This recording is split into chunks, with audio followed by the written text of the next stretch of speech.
उन्हाळी वाळवण विशेष रेसिपीजमध्ये आज आपण बघणार आहोत उपवासाचा साबुदाणा बटाटा पापड कसा बनवायचा।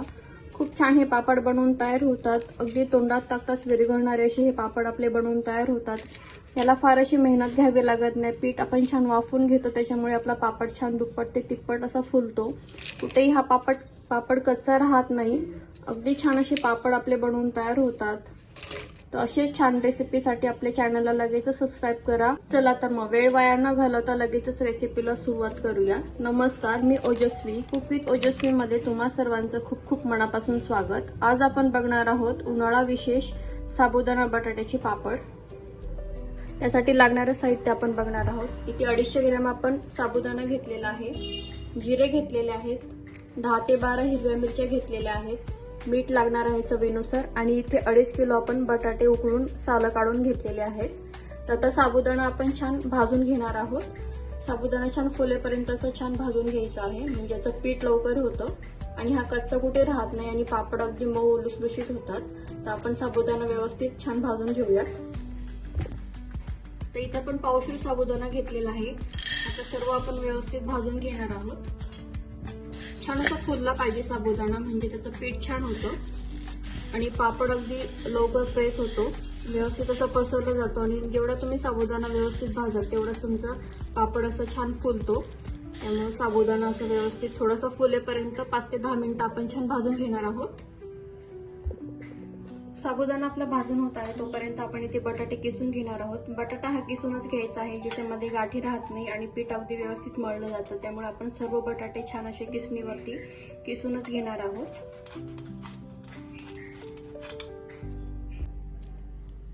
साबुदाणा आपला छान भाजला गेलेला आहे, तुम्ही बघू शकता। हा साबुदाणा आपला छान असा फुललेला आहे। आता आपण साबुदाणा छान थंड करून मिक्सरला बारीक याची पावडर करून घेणार आहोत। आपण इथे घेतलेल्या आहेत हिरव्या मिरच्या, 9 ते 10 मी इथे हिरव्या मिरच्या घेतलेल्या आहेत आणि जिरं घेतलेलं आहे। जर तुम्ही उपवासाला जिरे खात नसाल तर नाही टाकलं तरी चालेल। आणि आता आपण हे छान बारीक दळून घेऊयात।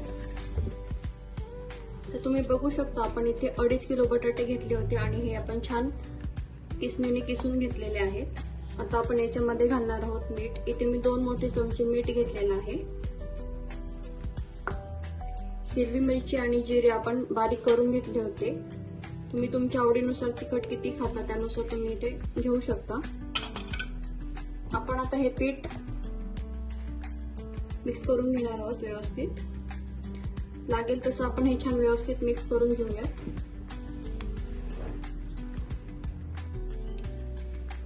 आपण इथे 2.5 किलो बटाटे आणि 2.5 किलो बटाटे आणि पावशेर साबुदाणा हे अगदी योग्य प्रमाण आहे। असं प्रमाण घेतल्याने तुमचे बटाटे पापड अगदी छान खुसखुशीत होतात। हे छान असं मळून घ्यायचं आहे, एकजीव करून घ्यायचं व्यवस्थित पीठ सर्व। जेवढं तुम्ही याला छान मळून घ्याल तेवढा तुमचा पापड छान खुसखुशीत होतो।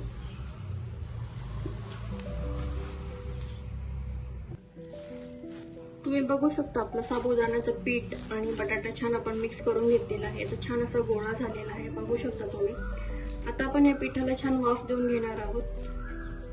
10 ते 15 मिनिटं आपलं पीठ छान वाफून घेणार आहोत आपण। त्याच्यामुळे पापड आपलं छान असं मऊसूत होतो, खुसखुशीत होतो आणि व्यवस्थित असं पसरला जातो किंवा दाताखाली असा कडक लागत नाही। आपण पीठ वाफून घेणार आहोत। हे बघा, अशी चाळणी घेतलेली आहे आणि याच्यावरती आपण असं पिठाचा गोळा व्यवस्थित असं पसरून ठेवणार आहोत आणि याला 10 ते 15 मिनिटं छान अशी वाफ देऊन घेणार आहोत, म्हणजे पीठ आपलं छान शिजलं जाईल आणि याचे पापड अगदी छान असे होतील। तर 15 मिनिटांसाठी आपण पीठ छान वाफून घेणार आहोत। 15 मिनिटांमध्ये आपलं पीठ अगदी छान असं वाफवलं जातं। तुम्हाला जर पाहिजे असेल तर तुम्ही कुकरला पण याच्या 4 ते 5 शिट्ट्या घेऊन वाफवून घेऊ शकता। पण अशा पद्धतीने पीठ व्यवस्थित असं वाफवलं जातं, सगळीकडून याला वाफ लागते आणि पीठ असं छान शिजलं जातं। आपण चाळणीमध्ये पीठ छान शिजवून घेणार आहोत। तर तुम्ही बघू शकता 10 ते 15 मिनिटं झालेले आहे आणि आपलं पीठ किती छान असं वाफवलं गेलेलं आहे। तुम्ही बघू शकता याचा रंग देखील चेंज झालेला आहे आणि छान असं पीठ आपण वाफवून घेतलेलं आहे। हे बघा, अशा पद्धतीने तुम्ही ओळखू शकता पिठाचा रंग चेंज झाला की आपलं पीठ छान वाफवलं गेलं आहे, असं तुम्ही समजू शकता। तर आपण लगेचच हे गरम असतानाच पापड बनवून घेणार आहोत. आता पीठ गरम असतानाच आपण एका प्लास्टिकच्या पिशवीमध्ये किंवा एखाद्या डब्यामध्ये हे पीठ व्यवस्थित भरून ठेवायचं आहे. पीठ गार झालं की त्याचे पापड व्यवस्थित होत नाही, त्यामुळे तुम्हाला जेवढं पीठ पाहिजे आहे तेवढंच पीठ घेऊन तुम्ही त्याचे व्यवस्थित असे पापड करून घ्यायचे आहेत. हे बघा, अशा पद्धतीने पीठ आपलं बघू शकता तुम्ही किती छान असं वाफवलं गेलेलं आहे. हे बघा, अगदी आतपर्यंत व्यवस्थित असं शिजलं गेलेलं आहे. तर पीठ गरम राहावं म्हणून अशी एक पिशवी घेतलेली आहे आणि पिशवीमध्ये आपण हे पीठ व्यवस्थित असं टाकून घ्यायचं आहे आणि हे छान असं व्यवस्थित 2 मिनिटं मळून घ्यायचं आहे. असं मळून घेतलं की व्यवस्थित हे छान असं एकजीव होतं परत आणि याचे पापड अगदी व्यवस्थित असे होतात. तर तुम्हाला दाखवण्यासाठी मी ते थोडंसं पीठ घेतलेलं आहे. हे बघा, असं व्यवस्थित मळून घ्यायचं आणि हा पिठाचा गोळा आपण असं पिशवीमध्येच ठेवणार आहे. जर तुम्हाला प्लास्टिक वापरायचं नसेल तर तुम्ही डब्यामध्ये वगैरे पण झाकून पीठ ठेवू शकता. आणि आता आपण लगेच त्याचे पापड बनवून घेऊया. तर असं माझ्याकडे प्रेस मशीन आहे आणि याच्यावरती आपण असं प्लास्टिक ठेवलेलं आहे. याला थोडासा तेलाचा हात लावून घ्यायचा आहे. असा गोळा ठेवायचा आहे, वरतून परत प्लास्टिक लावून आपण हे छान व्यवस्थित असं प्रेस करून घेऊयात. हे बघा, शक्य होईल तेवढं प्रेस करायचं आहे. आणि हे बघा, अगदी छान असा पापड आपल्या इथे बनवून तयार होतो. किती मोठा झालेला आहे तुम्ही बघू शकता. आणि हा अगदी अलगद असा निघतो, कुठेही चिकटत नाही, कारण की आपण पीठ छान वाफवून घेतलेलं आहे. आणि याला सारखं सारखं तेल लावायचं नाही, फक्त एकदाच तेल लावायचं आहे. परत परत तेल लावायचं नाही, नाहीतर तुमचे पापडचा वास येऊ शकतो आणि पापड खराब होऊ शकतात. त्यामुळे तेलाचा एकदाच वापर करा, परत परत तेल लावू नका. तर अशाच पद्धतीने आपण हे सर्व पापड बनवून घेणार आहोत. अशा पद्धतीने आपण प्लास्टिक पेवरती हे सुकून घेणार आहोत. हे बघा, अगदी इझिली हा पापड निघतो, कुठेही चिकटत नाही. हे बघा, साईज किती छान आलेली आहे याची, अगदी व्यवस्थित असे पापड होतात. तर अशाच पद्धतीने मी सर्व पापड आता बनवून घेणार आहे. मी तुम्हाला अजून एक पापड बनवून दाखवते. असं गोळा घ्यायचा आहे, याला असं थोडंसं प्रेस करायचं आहे आणि प्रेस मशीनने असं शक्य होईल तेवढं दाबून घ्यायचं आहे अशा पद्धतीने. हे बघा, हा देखील पापड आपला किती छान असा मोठा झालेला आहे. साबुदाण्याचं पीठ इथे दिसतं आहे सर्व ठिकाणी. साबुदाणा छान दळून घ्यायचा आहे. बारीक असं पीठ केलं की हा मध्ये मध्ये खाताना लागत नाही. व्यवस्थित असं छान मऊसूत असं पापड आपलं बनवून तयार होतं, बघू शकता.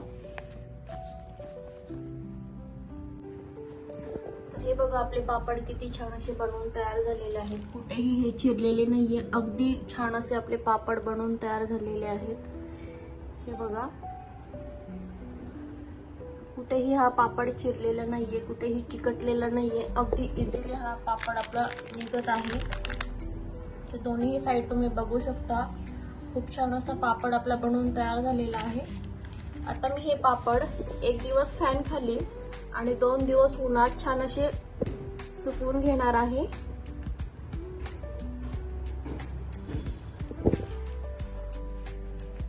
बघू शकता तुम्ही, आपले पापड इथे छान सुकवून तयार झालेले आहेत. 1 दिवस फॅन खाली आणि 2 दिवस आपण उन्हामध्ये असे पापड सुकवून घेतलेले आहेत.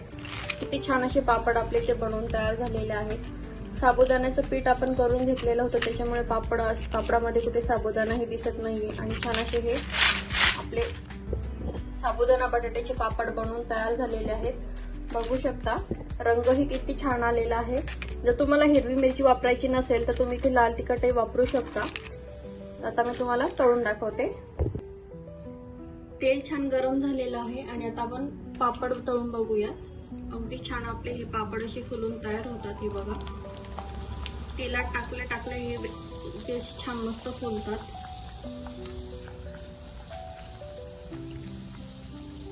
हे बघा, रंगही किती छान आलेला आहे आणि किती छान असं पापड हा बनवून तयार झालेला आहे आपला.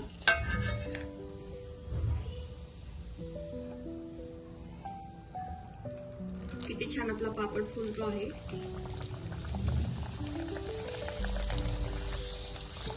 अगदी छान असे हे पापड आपले बनवून तयार होतात. अशा पद्धतीने पापड नक्की करून बघा. तेलात टाकतात अगदी दुप्पट तिप्पट असा आपला पापड फुलतो आहे. हे प्रमाण अगदी योग्य आहे आणि ह्याचप्रमाणे तुम्ही हे पापड नक्की ट्राय करा. उपवासाचा साबुदाणा बटाटा पापड आपला इथे बनवून तयार झालेला आहे. तुम्ही बघू शकता याची साईज अगदी डबल झालेली आहे. फुलून हे छान असे दुप्पट तिप्पट फुलतात. तुम्ही बघू शकता आपण हा पापड केला होता आणि तळल्यानंतर याची साईज तुम्ही बघू शकता. खूप छान असे हे पापड बनवून तयार होतात. सोबतच आपण पीठ वाफून घेतल्यामुळे पापडची साईज अशी दुप्पट तिप्पट फुलते. अगदी मऊ लुसलुशीत असे हे पापड आपले बनवून तयार होतात. आवाजावरून तुम्हाला समजलंच असेल. आणि तोंडात टाकताच हे विरघळणारे असे आपले पापड बनवून तयार होतात. हे बघा अगदी याचा भुगा होत आहे. याच्यावरूनच तुम्हाला समजत असेल हे पापड आपले किती छान असे बनवून तयार झालेले आहेत.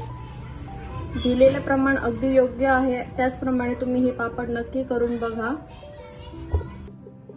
तर आजची रेसिपी साबुदाणा बटाटा पापड, तुम्हाला ही रेसिपी कशी वाटली मला कमेंटद्वारे सांगायला विसरू नका.